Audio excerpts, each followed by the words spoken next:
So it is so nice to see everyone. Hope everyone is doing well, having a safe time, making sure that we're all following all the rules and being as safe as possible. I wanted to share with you a little bit both of a history and a halacha through our inspiration through halacha theme, specifically regarding a unique figure who had a really both interesting personal history, as well as a bittersweet, final story, which we'll share a little bit, and to go and see some of the ways that he really transformed thought about halacha, which will conclude, and I think hopefully an interesting presentation. Okay, so I want to talk a little bit about Rabbi Abraham Bernstein. Rabbi Abraham Bernstein, I think he translated Bornstein, lives in Poland in a place called Sachachev. Now, I have a little bit about where Sachachev is. It's, if you look, Sachachev is sort of in the middle, far western part of the overall province, but is smack dab in the middle of Poland. So let's see if I can try and bring it here. It doesn't look like I can, but it's a small city right now. I think there are 30 or 40,000 people who live there, but it was a seat of Jewish life and a seat of the advent of some of the major conflicts of Jewish history internally, which is the Polish-Lithuanian Hasidim versus Misnagdim divide. If you go back several centuries, you get to a real important split among two different styles of thought in Jewish thought. One, which was known generally as taking strong root in Lithuania, but obviously had great Polish roots, was the approach of the Misnagdim. And actually it's a little bit of, and Mitnaged means you're against, so you have to be against something, which we'll talk about second. But the Misnagdim were seen in many ways as a certain regard, sort of a little bit less emotional, more traditionalist in terms of technical rules, details, and observances. That often, in many ways, especially when taken to its extremes, did not speak to a huge part of the Jewish populace. It was often that there was a great number of people who had all sorts of different, different styles and walks of life. Life was not so simple for Jews in Europe in those centuries. And it led, of course, originally the Baal Shem Tov, but generations upon generations of a parallel track of Orthodox Judaism known as Hasidism, right? The Hasidim, again, was something we've talked about a lot of times. But I wanted to focus Rabbi, on— excuse me, can you put this in history for me again? Is this 1800s? 17? Yeah, so we're starting from 1718. We're capturing 2 centuries in about 40 seconds, and we're going to— okay, excuse me, what would be the years for the Misnagdim? So the Misnagdim, I'm trying to place them, 17. Sure. 18. We're starting in the late 17s, going through the 18s, and it changed very much in the 19th, especially later 19th. Thank you. But I want to specifically focus on one of the main figures of the Misnagdim was, of course, Rabbi Eliyahu Vilna, the Vilna Gaon, the Gra, who was vehemently opposed to some of what he saw were inappropriate innovations of the Hasidim. So the Hasidim, one of the strongest innovations that we still have today is the concept of the Rebbe, right? A rabbi of a town, a rabbi of a synagogue was very different than the notion of a Hasidic Rebbe, where it was really a type of fealty and leadership process or, framework that was not precedent. It was very worrisome to many of the Misnagdim. Again, Misnagdim means that they opposed it, to that, that part of the community, because they were worried of messianism and, almost like human worship, because they felt that it skirted with a lot of the really delicate and problematic non-Jewish concepts when you venerate an individual person to the extent that a Hasidic Rebbe was venerated. Now, this was obviously a major debate, and I'm only presenting one side of the Misnagdim, but I wanted to focus particularly on one area, which is the claim that many of the Misnagdim had, and it really started with Rav Vilna Gaon, of a concern that there was a abandonment of traditional text scholarship in favor of what I'll call the fluff. What do I mean? One of the chief aspects that was so appealing of Hasidism was that it really got in touch with the emotional side of the Jewish experience, specifically the focus on joy, the idea of, and by the way, it wasn't like that was the exclusive realm of the Hasidim, but that was very much a hallmark of the concept of, of worship of God, the simcha, or at least connecting to a lot of emotional aspects of it. And much of Hasidic work was often more mystical, and it was a lot more transcendent as opposed to, technical halachic, analysis like you might be used to in the analysis of the Talmud. Focus a lot more on the story and homiletical portions of the Talmud as opposed to the technical halachic parts, which often were, the classic fodder of the, Misnagdic analysis. And so one of the claims that you heard from the Misnagdim quarters was that the Hasidim were having these really charismatic leaders, these really, people who had great oratory and were really great at, weaving stories and things like that, but they were, they were ignorant. They didn't have the chops, the bona fides as true scholars of halacha, of Talmud, of all those things. Now, I don't say that that claim is true, but that was part of the claim of those who opposed the Hasidic movement, that they were very concerned that here is a Jewish movement that is built on some alternative set of knowledge and not the classic bread and butter, so to speak, of Jewish halachic scholarship. And again, I'm just laying out the debate, not taking sides in any way, but it led to a very interesting trend, which we're going to focus on now, which was that in the third and fourth sets of generations of the Hasidic Rebbes, of Hasidic leaders, there was a focus on not simply being well-versed in Hasidic works and the Baal Shem Tov and the mystical, things that were often associated, but being a true, born and bred, unassailable Talmid Chacham on all areas of practical halacha and, the back and forth. And so in Rabbi Avram Bornstein was born in 1838. And it was right in the thick of, as he came up and he was known as the Sachatsheva Rebbe, because he lived in Sachatchev. That's where the community was based. So he was known and really was part of, and his son, the Shem Mishmuel as well, was known as really the Renaissance men who broke that mold and responded to that complaint that the Hasidic Rebbes, or the leaders of many Hasidic groups, were purely, sort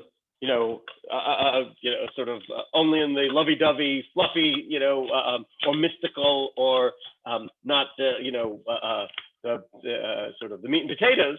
But he was a world-class posek, halachic decider, world-class Talmid Chacham, a world-class Talmudist, where he wrote, and his most famous works are works of responsa and works of analysis of the Talmud, in addition to works that he wrote that had great exposition on Hasidic thought and philosophy. So he was really unique in, and he was known as the Avnei Nezer. That was his nickname. As many people of the, of the chain of history are often known by the books that they wrote. So his name, very few people, just like the Chavetz Chaim, know that his name was, his first name wasn't Chavetz. So his name was, Rabbi Avram Bornstein, but he's known as the Avnei Nezer or the Sachatsheva Rebbe because of the work. Now, Avnei Nezer was a work of 4 volumes of halachic analysis, of details and back and forth discussions, one of which we'll go into today. So what's interesting is he, in a certain regard, did not want to serve as the classic Hasidic Rebbe that had all of the implications of the regal nature and so almost like the rabbinic court of a Hasidic Rebbe. He didn't want to serve that. And so when he was invited to be brought as the Rebbe, and it was after the passing of the previous Rebbe, so it was his turn to take the, so to speak, and this was in 1870, he made a condition: I'll only be Rebbe if you allow me to also continue teaching and writing my classes in the, in the learning schedule and the teaching schedule of the topics and the discussions to which I've been accustomed. So his works really that are transcendent. So it's a lot of non-Hasidic people. The Eglei Tal, which is a commentary that introduces the 39 Malachot of Shabbat, is and much of it was published posthumously, by the way, but is really part of his enduring legacy. Now, what's sort of the end piece, and this is that Sachachow, right smack dab, literally in the middle of Poland, in the western part of that county, but in the middle of Poland, was ravaged in the war, ravaged terribly in the war. And there is this famous, terrible tragedy where, as the Nazis were rampaging through, the Nazis uprooted the headstones of both Rabbi Eliezer and his son, the Shem Shmuel, was equally a great rabbinic leader, and they threw them into the river. And so during those years, the war and post-war years, especially as Poland was communist, there really wasn't much restoration able to be done. After the fall of communism, where there was sort of an opening to go and rehabilitate a lot of the places in Poland, so there was this very powerful monument. Let's take a look here if you can see it. Let's see. Let's see if we can share screen here.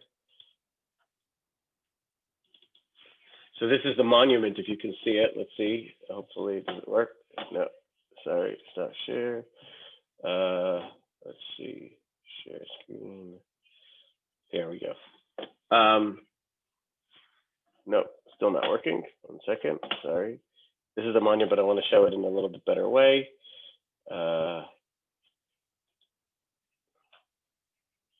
Screen 4. There we go. No, still not working. Okay. So let's see. Sorry, I'm trying to share the correct screen. See if this one works.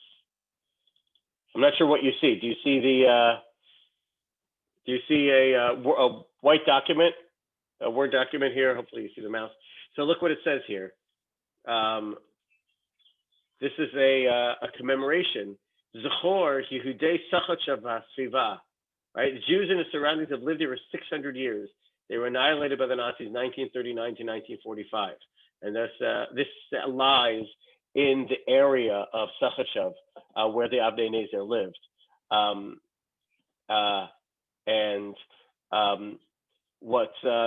But in the 90s, there was a community member who went and rehabilitated the cemetery, and there was, and I'll see if I can find it before and after, but there was here, this is the, they built a ohel, a specific, a monument around the burial place of the Chatzach Rebbe. See, again, we can try and share it if you can see it. Again, hopefully you can see, and it's very hard to see, but it tells you where you can get the key to go into the ohel. That's the place where and it was rehabilitated. It was put together. It was brought back in the mid 90s, in the early 90s, now there's actually a picture of the original before it was destroyed by the Nazis. This is what it when they restored it. This is what it was. Let's see. This is the Ohel. This is where he and his son were buried. It was because he was a real world-renowned figure that was brought to the sort of the shilas from all over the world came to Sachachev to be wrapped to him, and so it was in the 90s they had a Sachachev Chassid who wanted to rehabilitate the Sachachever dynasty, and therefore went and arranged to have all of this restored in the cemetery in Sachachev. So it's again a powerful story, but it's about that concept of adding and showcasing the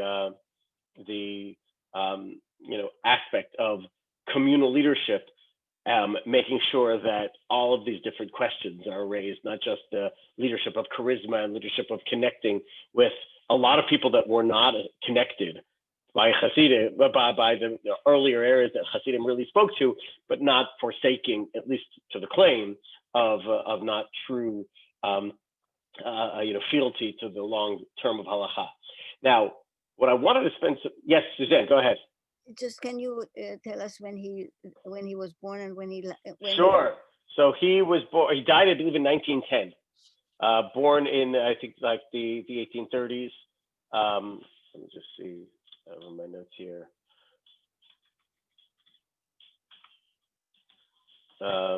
Yeah, 1838 to 1910. And again, known as the Avnei Nezer or the Eglei Tal, based on the books that he wrote.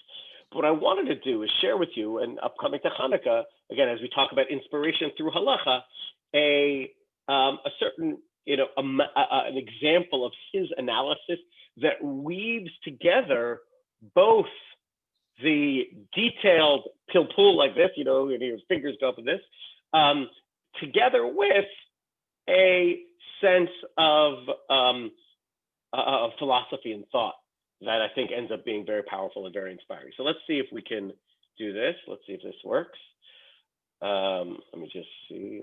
I just have to get it on the correct screen here. Let's see. Let's try one more time. Okay.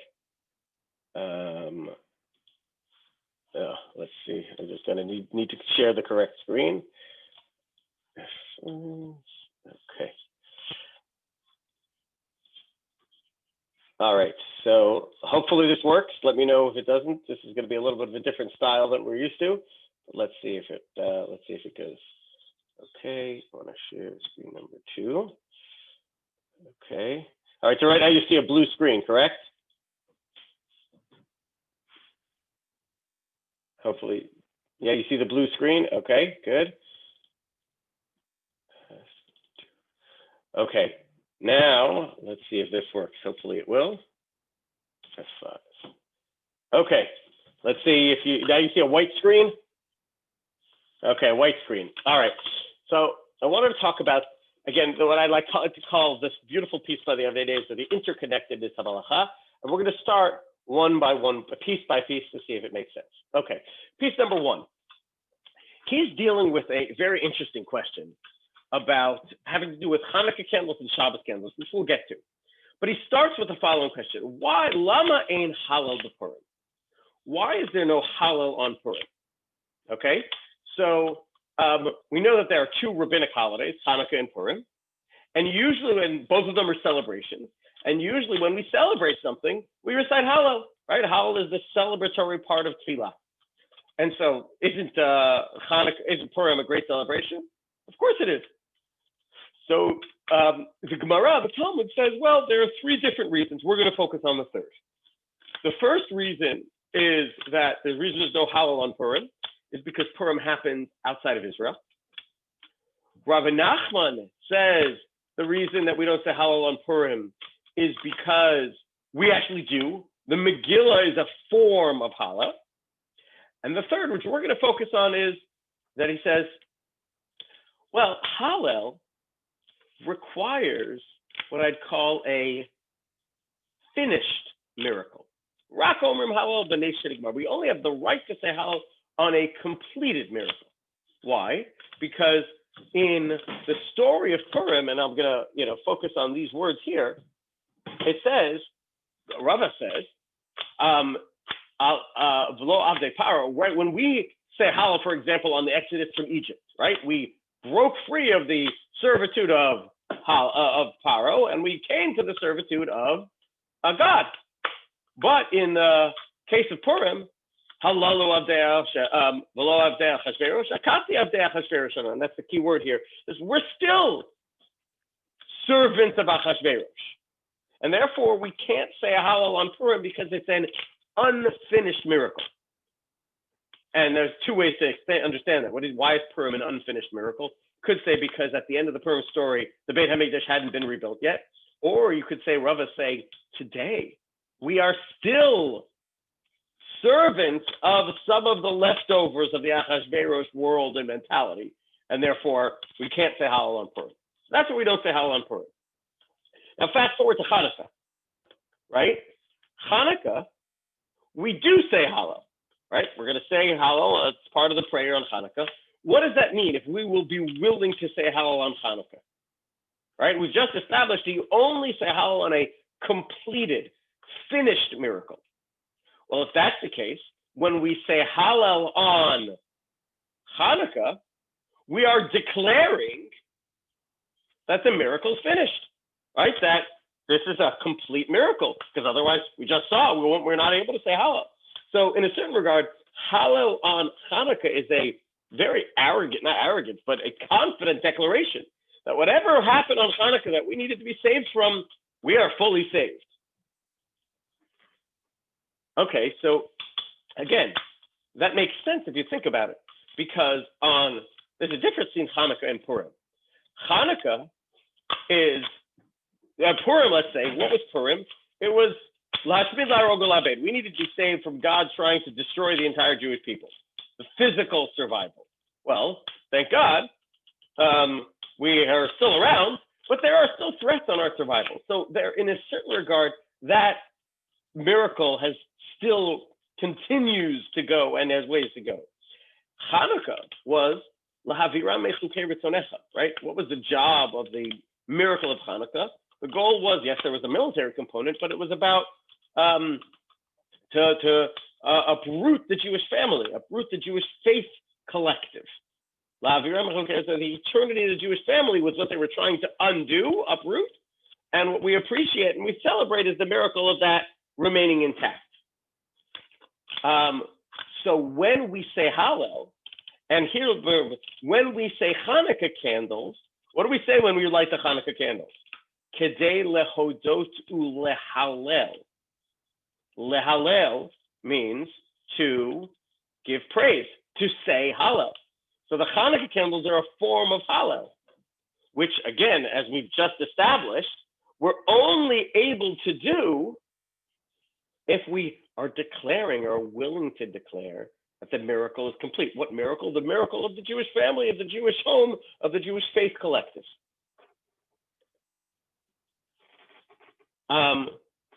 What does that mean? What that means on our final analysis, here we've done step by step, and if you think of the Avnei Nezer, he's trying to really do a very detailed, logical analysis. The final analysis, when we light Hanukkah candles, we're proclaiming that we've achieved the spiritual redemption. And again, I'll try and explain why. This is a very because we've shown that you're not able to say Hallel if the redemption isn't complete, right? That's why we don't say it on Purim. And we know that Hanukkah candles are a form of Hallel. So if you light Hanukkah candles, you're saying Hallel, you're showing that you truly believe the redemption is complete. Okay. So that's the first stage of analysis. That's our first basic idea and point. The next stage, there is a general rule. So just keep that in your mind. Hanukkah candles are this very confident statement that we have won. We have achieved what we needed to be saved from. We have this eternality of the Jewish family. Now, there's a very interesting halacha, which is usually the Torah takes very strong care of our finances. Even though living a Torah lifestyle is not cheap, the Torah is very clear. Mi she'ein lo etrog. Somebody who doesn't have an etrog or doesn't have any other mitzvah, very positive command that is passing, meaning that it's temporary and you have only a certain amount of time to do it. Ein tzarich lebazbez alav hon rav. You don't have to spend a great deal of money on it. And there's actually a formula. Mevazbez al yivazbez yoter michomesh, which means one who spends need not spend more than 1/5 of his or her resources. A mevazbez al yivazbez yoter michomesh, you spend only 1/5 of your resources. What that means is, if you live in a time and in a place where an esrog is so expensive that it'll going to cost more than 1/5 of all of the money that you have, you are exempt from the mitzvah of etrog, which is written explicitly in the Torah. You're exempt from that mitzvah. You do not have to do it because, and the commentators explain, based on the continuation of this line, which is from the Gemara, which is that the Torah doesn't want you to be in poverty from doing the mitzvot. And therefore, we don't want the mitzvah to cause you to need to go and rely on tzedakah. So if it's going to cost too much of your financial resources, al yivazbez, and that year you just won't, and you're exempted. It's like onus, like the same thing if you're physically unable to, if you're allergic to wine, you don't have to drink wine, so you're physically unable to afford an etrog, you're exempt from etrog. Now contrast that to Hanukkah candles. Says the halacha, at the bottom under this line right here, Shoel o mocher kisuto v'lokach shemen lehadlik. Tzarich lizaher ma'od adlakat erev Chanukah v'afilu ani ha'mefarnes min hatzedakah. Look what it says. One must be exceedingly careful with the mitzvah of Hanukkah candles, such that even a pauper who already subsists on charity must sell his clothing. May sell literally the shirt off your back. V'lokach shemen lehadlik. Hanukkah somehow doesn't seem to care about your financial well-being. When it comes to Hanukkah candles, it says, even mocher ksuto, you sell the shirt off your back, which means you go and you have to go and request tzedakah, you request charity in order to fulfill this mitzvah. Now, this seems to be a contradiction, these two pieces of information, right? On one hand, we've been told that you have an exemption from mitzvot when you can't afford them. Even etrog, which is written explicitly in the Torah. On the other hand, seemingly in immediate contrast to that, you're told that you have to, forget about 1/5, you have to spend everything to be able to afford Hanukkah candles. Thank God Hanukkah candles are a little cheaper now, I don't know, but it seems to be a fairly explicit contradiction. It seems strange. Hanukkah candles are so important that they don't have the poverty exemption generally granted to every other mitzvah. Right? So it's a really strange thing. So again, we have line number 1 where we talked about Hanukkah candles being this concept of halal, that they are a declaration that we've achieved the goal of the miracle of Hanukkah. And we're not able to say halal so simply. If the miracle's not finished, we can't say halal. But at the same time, another aspect of the laws of Hanukkah is that they break the general rule of the poverty exemption. Even if you're so poor you can't afford anything, where you're going to be exempt from lulav, you're going to exempt from etrog, you're going to exempt from all these other passing mitzvot, even when they were explicit in the Torah, but you're not exempt from Hanukkah candles. Seems very strange. So let's go to the third piece. The third piece is, if that's true, where Hanukkah candles are so important, there's this expression of halal, they're so powerful that they even are required to be done when you don't have enough money, right? Logically, Hanukkah candles should take precedence over any other. Yet, look at this halacha. Hayu lefanav ner beito v'ner Hanukkah. Ner beito v'kiddush hayom. Ner beito kodem. Last line in the Rambam, when it talks about the end of these halachot, the Rambam says the following regarding the law of Shabbos candles. Ner beito refers to Shabbos candles. And you have a choice. You have a limited set of resources. You have only enough money either, for example, for Shabbos candles or Kiddush. Shabbos candles come first. Shabbos candles or Hanukkah candles. Now let's stop for a second.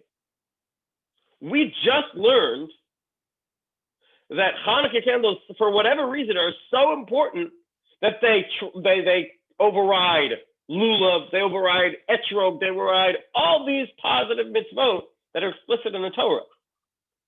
So you would think, okay, they should also, if somebody only has enough money for either Hanukkah candles or Shabbos candles, they should go for Hanukkah candles. That seems the way it would be, right? Because we just learned that Hanukkah candles override everything.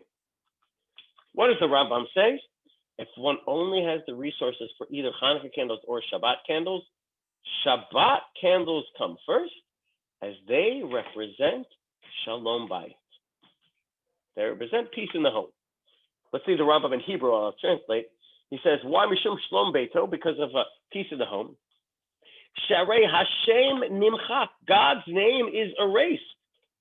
Lasot Shalom Ben Ish Lishto. God's name is willing to be erased to make peace between a husband and a wife. What's that referring to? The crazy, tragic story of the Sotah. The Sotah is a story we learned in Parashat Naso about a suspected infidelity that is brought to the Beit HaMikdash, and as part of the process, there's this miraculous procedure, and one of those things that happens is that there's a cup of water, and you put God's name into that cup of water, and God's name is erased, and it's part of the process to try and resolve this marital issue. And the idea that the symbolism is that God is willing to have his name erased to try and rectify or strengthen the relationship between a husband and wife. Gadol Shalom, says the Rambam, peace, love, harmony is so great, Shekol Torah did not lasot shalom ba'olam, that the entire Torah is formed on the foundation of bringing love, harmony, and peace to the world. Shenemar, the famous song, we sing it when we put back the Torah. Right? The ways of the Torah are those of pleasantness, and all the paths of the Torah, shalom, or peace. So peace, this idea of harmony, and specifically the Rambam is saying familial harmony, harmony in the home, harmony within a marriage, is so important. God's name is being erased, and therefore, if you're going to do something in the name of Shalom Bayit, in the name of peace, harmony in the home, that's super important. God's name would be erased, and therefore it overrides everything. Okay, so let's come to this final question.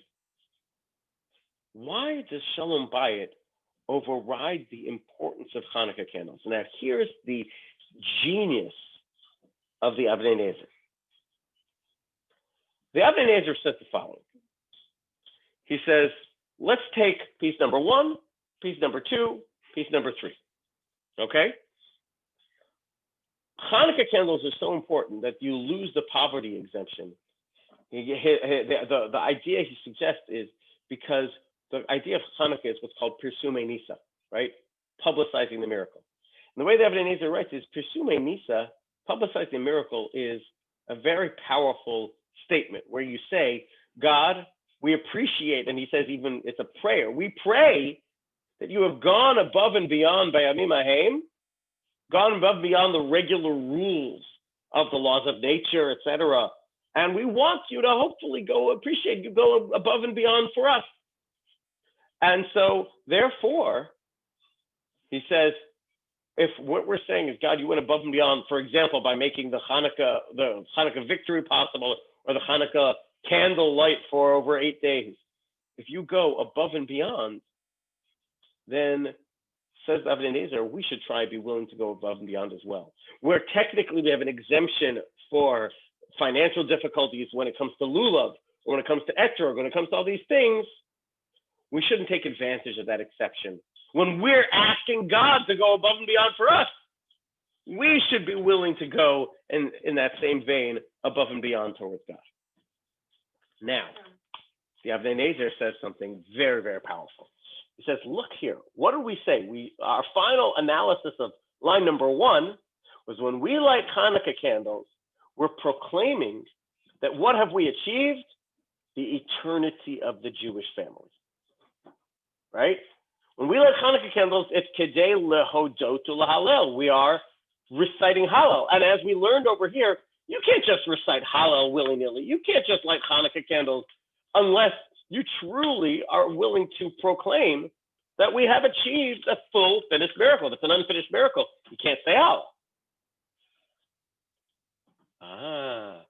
What does Shabbos candles represent? What are Shabbos candles? Shabbos candles represent the eternity, the shalom bayit, that sense of the core of the Jewish family. So says the Avnei Nezer in a fit of brilliance. He says, a house without Shabbos candles has no right to have Hanukkah candles. Think about that, because remember, let's use each part of his analysis, right? The Hanukkah candles are a type of Hallel. Hallel can only be recited when you say, we've achieved something. What are we saying Hanukkah is all about? Achieving what the core of the heart of the Jewish life and Jewish family is about. Shabbos candles are saying, we are a home with shalom bayit. We're a home with harmony. That's what we say. That's what we're messaging, so to speak, when we light the Shabbos candles. So now, says the Avnei Nezer, of course shalom bayit overrides, no matter how important Hanukkah candles are. And they're incredibly important. We just learned that. They override every other mitzvah. They'll override courses of poverty. But he says, a house without Shabbos candles is essentially a house that hasn't proclaimed its fealty to shalom bayit, the eternity of the Jewish family. Such a house, so to speak, is a house that has not demonstrated the victory of Hanukkah. If you haven't demonstrated the victory, if you have an unfinished miracle, well, then you can't say Hallel, you can't light Hanukkah candles. So, of course, if you have a choice between Shabbos candles and Hanukkah candles, you light Shabbos candles first. Because you first have to establish that we won, that we have the miracle. And only then can you, proclaim the Hallel, the appreciation for that miracle, kedei lehodot u'lahalel, by lighting your Hanukkah candles. So this is classic Sachasho, classic Avnei Nezer, which is what he's doing is taking a deep philosophical idea, an idea about that is core and rooted in theology, the importance of the Jewish family, the importance of harmony in the home, the importance of what we stand for as a people, and what that is represented in the Shabbos candles. And then gone through a fairly intricate, multi-stage analysis, which was truly in the, steeped in halachic sources, in the Rambam and the Shulchan Aruch and all of these sources in the Talmud, to analyze it and say, oh, well, through that analysis, we're able to see, and this is what I call the inspiration through halacha, because this is purely halacha, but ends up teaching us a powerful inspirational lesson. And so it's just interesting to walk through each and every individual step to get to this point where what seems to be a mundane halacha about where you spend money on this, and you have a choice between this kind of candle, that kind of candle, actually bringing out a much deeper and powerful existential theological lesson. So I think that's a, sort of a very powerful, what I call, again, inspiration through halacha, that analyzes a whole bunch of different pieces of halacha, but actually tries to draw upon a deep philosophical point. And that was, I think, what was so powerful and unique about the Avnei Nezer. All right, so I'll stop for a second if there's questions, because I know I said a lot, and then we'll try and round this out with a little bit of the history of what happened with him and his family. Hopefully my microphone's working. I see it's not. Are you able to hear? Okay. Let's see.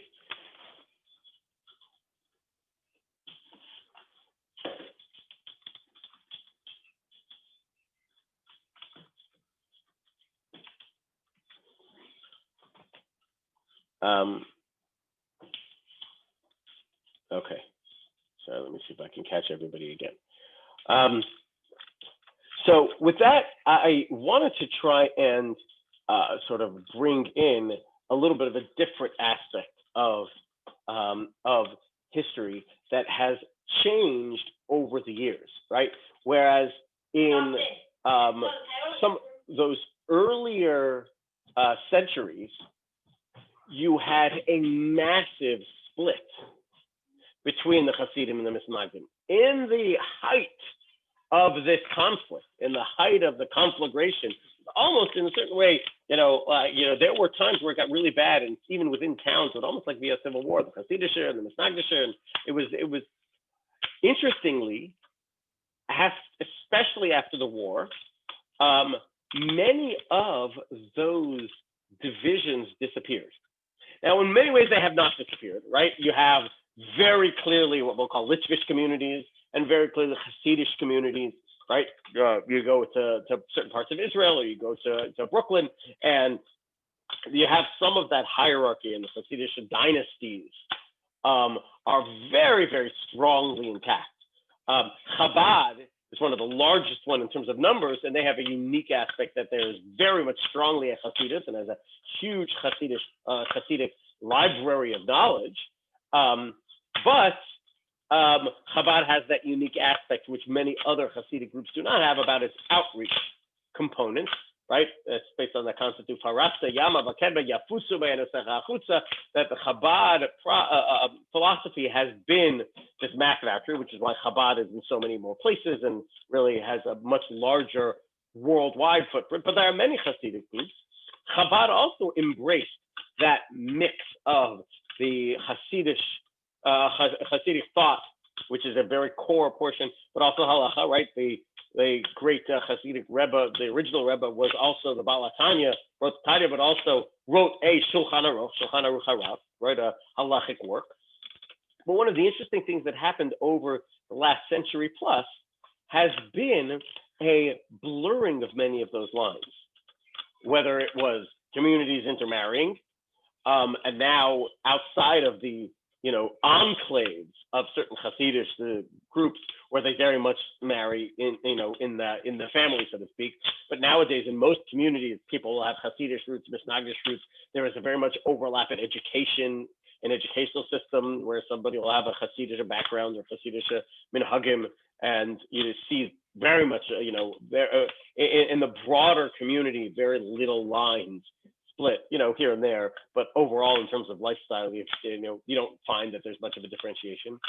But what's interesting, and I think this piece of analysis that you will teach into the Avnei Nezer, is there's also a mix of thought, whereas you'll find a great deal of Hasidic thought being quoted within the Misnagdic world, right? They won't be surprised to see a Lithuanian yeshiva that will quote a explanation by the Lubavitcher Rebbe or whatever, and it'll be totally normal. Whereas in those generations, such a thing would have been anathema.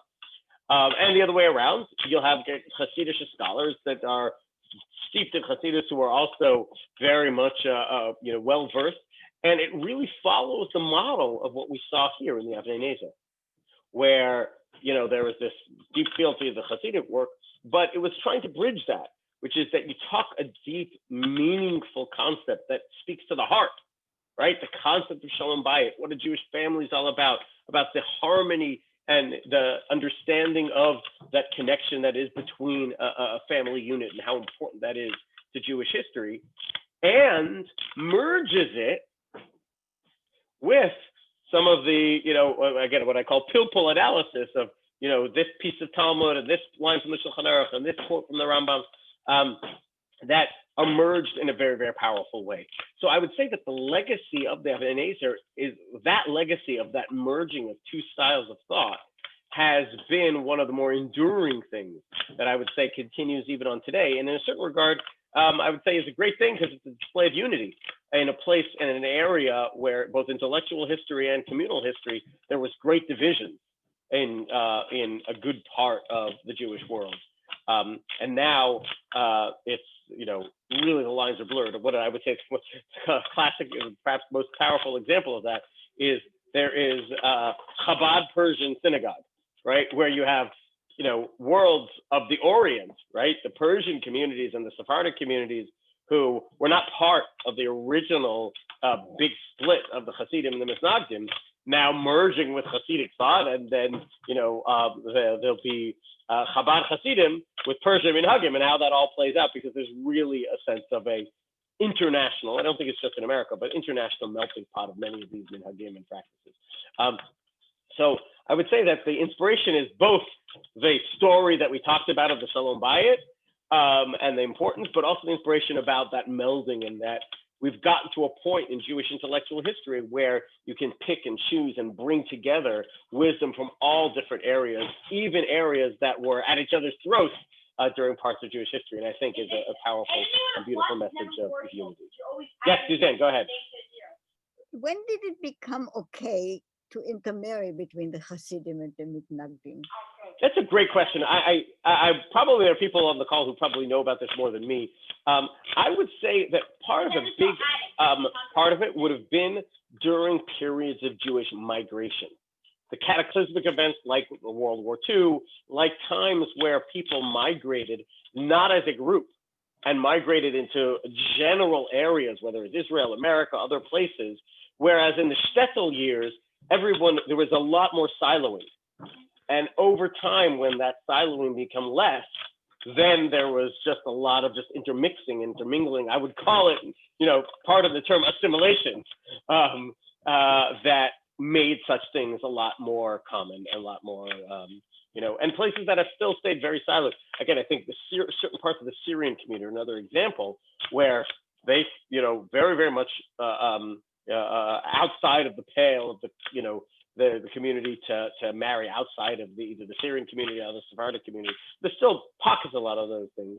But I would say that Jewish migration probably had a lot to do with that de-siloing, and therefore the more acceptability. I was led to that by the Bet Hillel and Bet Shammai that were always very Yeah, exactly. They disagreed, but they married. Right? That's the Mishnah. They disagreed, but they would be happy to intermarry within each other. Okay, so if it's okay with everyone, I think we'll still be on for Hanukkah. I don't think we'll if it's okay with you, we'll keep on. But I want to wish everybody a happy Hanukkah and only good times together, Bezrat Hashem. Happy Hanukkah. And happy Shabbat Shalom. Shabbat Shalom. Okay, great to see everyone. Rabbi? Yes. Right before you leave, it isn't as though